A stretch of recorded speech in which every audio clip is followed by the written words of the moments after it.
Welcome students to our channel Priyanka ma'am physics. चला तर मग आज आपण पहिला टॉपिक पाहणार आहोत, rotational dynamics. In our previous lecture we are studying the point, radius of gyration and parallel axis theorem. Now in this lecture we are studying the next point, theorem of perpendicular axis. Suppose we are giving in a one laminar body. This is a one laminar body. The consider three axes are perpendicular to each other. First axis, it is in this direction, it is called a x-axis. Second, their moment of inertia ix, and the axis are passing through point O. Second axis of rotation passing through point O, and this is perpendicular to the axis y. This is in this direction. This is the axis y and their moment of inertia iy. Now third axis of rotation, this is the z axis and their moment of inertia, it can be denoted as a iz. Okay, now these three axes are perpendicular to each other. In this body we have to consider a one point, and this point is denoted as a p. Now their mass is, it can be denoted as a dm. Now line joining x-axis to point P, and this distance is considered as y. Now point P to y-axis join, and this distance is considered as a x. Now joining point O to point P, and this distance is considered as a r. This angle is a 90 degree and this angle is 90 degree. This point is denoted as a m and this point is denoted as a n.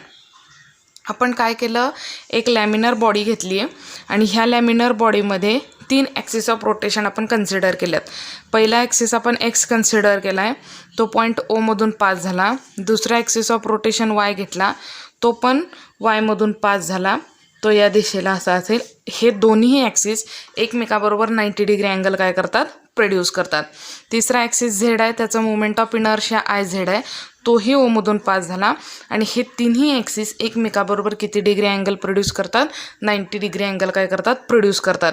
ह्या rigid बॉडीमधला आपण एक point consider केला, ज्या पॉईंटला आपण P नाव दिलं. त्या point पीचं मास D एवढं आहे. पॉईंट पीवरून आपण एक्स अक्षावरती एक लाईन टाकली. ते जे डिस्टन्स आहे ते थोड्या वेळासाठी आपण वाय कन्सिडर करतोय, कारण ते वाय अक्षाला समांतर आहे.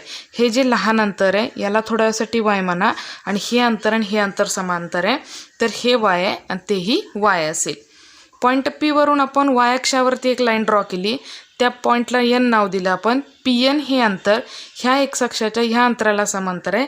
हे जे अंतर आहे हे थोड्या वेळासाठी आपण एक्स कन्सिडर करू, आणि हे अंतर एकमेकाला समांतर आहे, तर हेही एक्स मानूयात. पॉईंट पी वरून झेड अक्षावरती आपण एक पॉईंट टाकला, जो आपला सेंटर पॉईंट पण आहे. तो पॉईंट पी आणि ओ आपण जॉईन केला, आणि ते जे डिस्टन्स आहे ते थोड्या वेळासाठी आपण आर कन्सिडर करतोय. एन या ठिकाणी आणि एम या ठिकाणी 90 डिग्री कोण काय होईल, निर्माण होईल. ठीक आहे. ही जी बॉडी कन्सिडर करतोय ही लॅमिनर बॉडी आहे. ही लॅमिनर बॉडी 2 डायमेन्शनल ऑब्जेक्ट आहे, हे पहिलं लक्षात ठेवा. 2 डायमेन्शनल ऑब्जेक्ट जसं की एखादी रिंग, एखादी डिस्क किंवा एखादी प्लेन शीट असंही कन्सिडर केलं तरी चालेल. I x, I Y and iz be the moment of inertias of x-axis, y-axis and z-axis.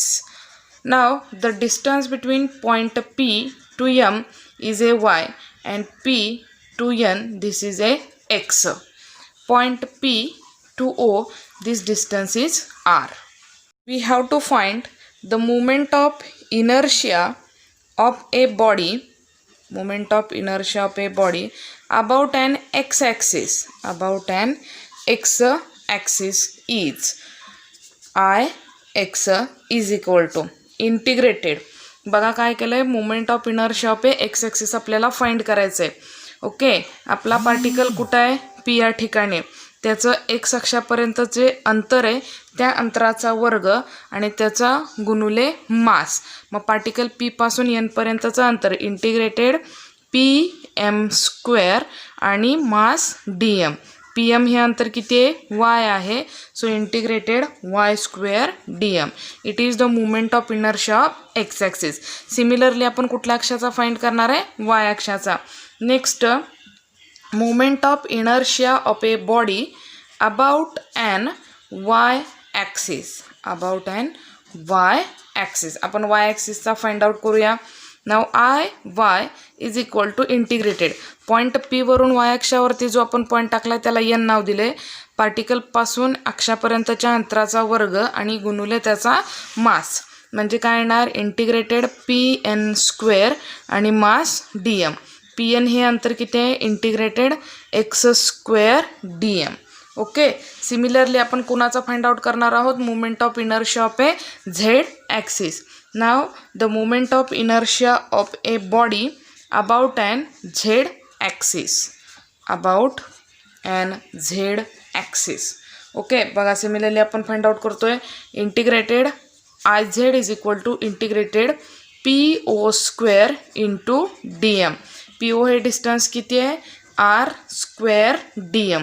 Now in triangle बघा आपल्याला आरची व्हॅल्यू माहीत नाही आहे तर आपण ती काय करायचे फाइंड आउट करायचे. त्याच्यासाठी आपण ट्रँगल घेतोय. In triangle OPN. ह्या ट्रँगलमध्ये काय आहे बघा बरं किंवा ONP. In this triangle R square is equal to x square plus y square. बघा थोडंसं डायग्रॅम चेक करा एकदा. ह्याच्यामध्ये काय आर स्क्वेअर बरोबर हा काटकोण आहे. काटकोणासमोरची बाजू कर्ण आहे. पायथागोरसचा थेरम आपण अप्लाय केला. कर्णाचा वर्ग बरोबर एका बाजूचा वर्ग अधिक दुसऱ्या बाजूचा वर्ग म्हणजे आर वर्ग is equal to X square plus Y square. बघा आपली व्हॅल्यू आली का R square is equal to X square plus Y square. ही व्हॅल्यू या इक्वेशनमधून आपण या इक्वेशनमध्ये प्लेस करणार आहे.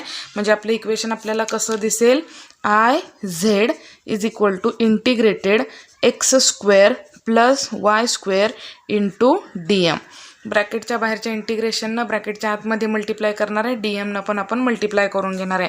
म्हणजे आपल्याला आपलं इक्वेशन कसं दिसेल इंटिग्रेटेड एक्स स्क्वेअर DM. एकदा इंटिग्रेट केलं आणि DMनं मल्टिप्लाय करून घेतलं प्लस आता वायला integrated Y square into DM.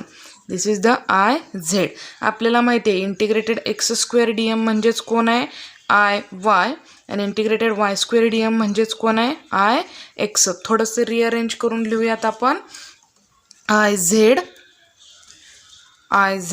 Is equal to IX प्लस IY and this is the perpendicular axis theorem. एकदा स्टडी करूया.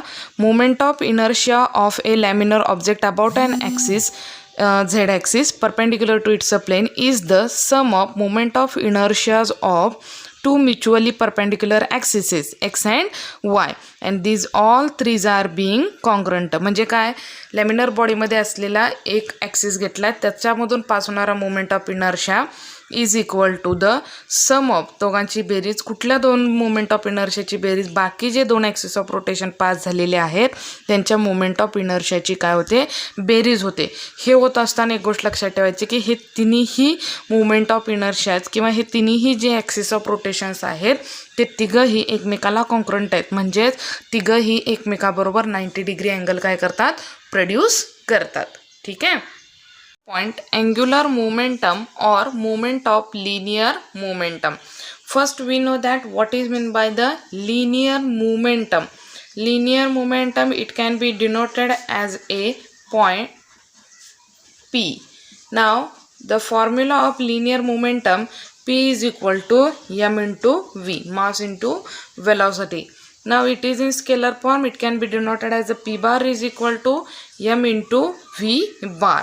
Now in rotational motion the angular momentum it can be denoted as a angular momentum it can be denoted as a sign L and their equation is L bar is equal to I into omega bar. बघा linear momentum म्हणजे काय तुम्हाला पहिल्यांदा समजायला हवं. Linear momentum हे P न denote केलं जातं. ते म्हणजेच मास आणि वेलॉसिटीचा गुणाकार आहे. हे वेक्टर फॉर्ममध्ये आहे. आणि अँग्युलर मोमेंटम रोटेशनल मोशनमध्ये एल न डिनोट केलं जातं आणि त्याचं इक्वेशन आहे आय इंटू ओमेगा. इथं mass is analogy with the moment of inertia I, linear velocity it analogy is angular velocity omega. Mass linear मोमेंटामध्ये एम ने डिनोट केलं जातं, तर रोटेशनल मोशनमध्ये आय ने डिनोट केलं जातं. लिनियर मोशनमध्ये व्हेलॉसिटी व्ही न दाखवली जाते, तर रोटेशनल मोशनमध्ये अँग्युलर व्हेलॉसिटी ओमेगाने डिनोट केली जाते. लिनियर मोशनमध्ये मोमेंटम पी ने डिनोट केलं जातं, लिनियर मोशनमध्ये मोमेंटम पी न डिनोट केलं जातं, तर रोटेशनल मोशनमध्ये अँग्युलर मोमेंटम एलनं काय केलं जातं, डिनोट केलं जातं. तर आपण या पॉईंटमध्ये काय करणार आहोत, एखादी रिजिड रोटेटिंग बॉडी असेल तर त्या रिजिड रोटेटिंग बॉडीवरती ॲक्ट होणारं टोटल अँग्युलर मोमेंटम आपण काय करणार आहोत, फाइंड आउट करणार आहोत. ठीक आहे. Suppose this is a one laminar body. A lot of particles are present in this body. One axis of rotation passing through point O. Now their moment of inertia, it can be denoted as a I-O. First particle considered as this, their mass is, it can be denoted as a M1, and the distance between axis to the particle, it is denoted as a R1. Their linear velocity, it can be denoted as a V1. बघा आपण काय केलं, एक laminar body घेतोय. या laminar बॉडीमध्ये बरेच particle present आहेत, तर त्यातले काही ठराविक पार्टिकल आपण काय करणार आहोत, आपल्या समजण्यासाठी घेणार आहोत. ह्या लॅमिनर बॉडीमध्ये एक axis of rotation point O मधून पास झाला, त्याचा मोमेंट ऑफ इनर्शिया आय-ओ आहे, आणि हा ॲक्सिस या पद्धतीनं काय होतोय, रोटेट होतोय. ह्या रिजिड रोटेटिंग बॉडीमधला आपण एक पॉईंट कन्सिडर केला, ज्याचं मास आपण M1 कन्सिडर करतोय, आणि ॲक्सिस ऑफ रोटेशनपासून त्याचं जे अंतर आहे ते आपण R1 दाखवलेलं आहे. हा पार्टिकल रोटेट होतोय, त्याची linear velocity it can be denoted as a V1. Second particle आपण या ठिकाणी कन्सिडर करूया, त्याचं जे मास आहे ते थोड्यासाठी आपण M2 मानूया. ॲक्सिस ऑफ रोटेशनपासून त्याचं जे अंतर आहे ते आपण काय म्हणलं, R2 मानतोय, आणि त्याची लिनियर व्हेलॉसिटी आपण कशानं कन्सिडर करतोय, V2 दाखवतोय. असे बरेच पार्टिकल प्रेझेंट आहेत, त्यातला एक कुठला तर आपण शेवटचा पार्टिकल घेऊयात. त्याचं मास आपण M1 मानले, ॲक्सिस ऑफ रोटेशनपासूनचं त्याचं अंतर RN, आणि त्याची जी लिनियर व्हेलॉसिटी आहे ती आपण कशानं दाखवणार आहे, Vn दाखवणार आहे. ही बॉडी जी आहे ही रोटेट होती, तर त्याची टोटल कॉन्स्टंट अँग्युलर व्हेलॉसिटी आपण कशानं दाखवणार आहे, ओमेगानं दाखवणार आहे. ठीक आहे. नाव M1, M2, M3 Mn be the mass of a particle present in this body. या बॉडीमध्ये प्रेझेंट असलेल्या प्रत्येक पार्टिकलचा मास R1, R2 last Rn be the perpendicular distance between particle to the axis of rotation.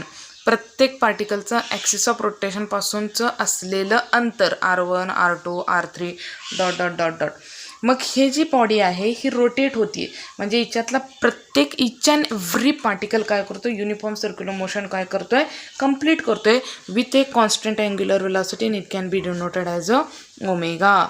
Omega is the constant angular velocity. Constant angular velocity. Okay. आपण काय सांगतोय की प्रत्येक particle काय कंप्लीट करतो, सर्क्युलर मोशन कंप्लीट करतोय, तर प्रत्येक पार्टिकलची आपण लिनियर व्हेलॉसिटी आपण काय करूया, फाइंड आउट करूया. So that the formula for the linear velocity V is equal to R omega. For first particle it is a V1 R1 omega. Omega constant असल्यामुळं प्रत्येकाला ओमेगा 1 ओमेगा 2 टाकायची गरज नाही आहे, तो कॉन्स्टंटच असणार आहे, त्यामुळे ओमेगा कन्सिडर करा. For second particle, V2 is equal to R2 omega, and last one Vn is equal to Rn omega. Now, next we have to finding the angular momentum of this first particle. We have to next find the angular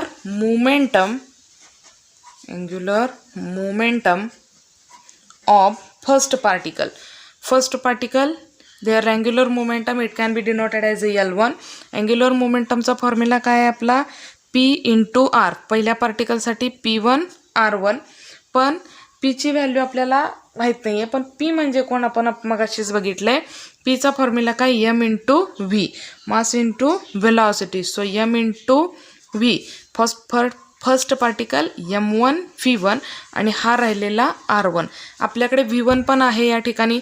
he value इथून याच्यामध्ये place केली तर आपले equation काय होईल m1 r1 omega आणि हा शिल्लक राहिलेला r1 म्हणजे आपले इक्वेशन काय होईल m1 r1 square omega.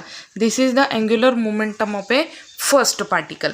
Similarly आपण काय करणार आहे सेकंड पार्टिकल आणि थर्ड पार्टिकलचा अँग्युलर मोमेंटम फाइंड आउट करणार आहोत. So L2 is equal to m2 r2 square omega. Last अशा third particle fourth particle last particle Ln is equal to mn rn square omega. Similarly आता आपण काय करणार each and every पार्टिकलची आपण linear angular momentum find out केलं तर मला काय करायचं की ह्या रिजिड रोटेटिंग बॉडीच्या टोटल अँग्युलर मोमेंटम काय करायचं आहे फाइंड आउट करायचं आहे. So we have to find the total angular momentum acts on a body is total angular momentum. Now total angular momentum of a body is given by sum of these all momentum of each and every particle. So first total angular momentum L is equal to L1 plus L2 plus dot dot dot dot dot last Ln. आपण काय करणार आहोत total angular momentum सगळ्या बॉडीचं find करणार आहोत. तर प्रत्येक पार्टिकलच्या अँग्युलर मोमेंटमची आपण बेरीज करणार आहोत. पहिल्या पार्टिकलचं अँग्युलर मोमेंटम काय येणार आहे m1 r1 square omega plus second पार्टिकलचं m2 r2 square omega and last one dot dot dot mn rn square omega. नाव ह्या पूर्ण इक्वेशनमध्ये कॉमन कोण आहे तर ओमेगा कॉमन आहे. त्याला आपण ब्रॅकेटच्या बाहेर घेऊया थोड्या वेळासाठी. म्हणजे आपले इक्वेशन काय होईल m1 r1 square plus m2 r2 square plus dot dot dot last mn rn square आणि कॉमन ओमेगा. ही जी होल ब्रॅकेट टर्म आहे हिला सम आहे यामध्ये ते रिप्लेस करून आपण साइन समेशन घेणार आहे. I is equal to 1 to n mi ri square and common कोणाला ओमेगा. ही जी ब्रॅकेटल टर्म आहे हिला थोड्या वेळासाठी आपण काय कन्सिडर करूया आय कन्सिडर करूया. म्हणजे आपलं इक्वेशन काय आलं I इंटू ओमेगा. यालाच आपण मोमेंट ऑफ इनर्शिया सुद्धा म्हणतो. म्हणजे आपलं इक्वेशन काय आलं बघा बरं L is equal to I omega and this is the total angular momentum acting on a rigid rotating body. Okay. जर आपणास माझे व्हिडिओ आवडले असतील तर लाईक आणि सबस्क्राईब जरूर करा आणि आपल्या अन्य वर्गमित्रांशी मैत्रिणींशी तो शेअर जरूर करा. धन्यवाद विद्यार्थ्यांनो. भेटूया पुढील लेक्चरमध्ये.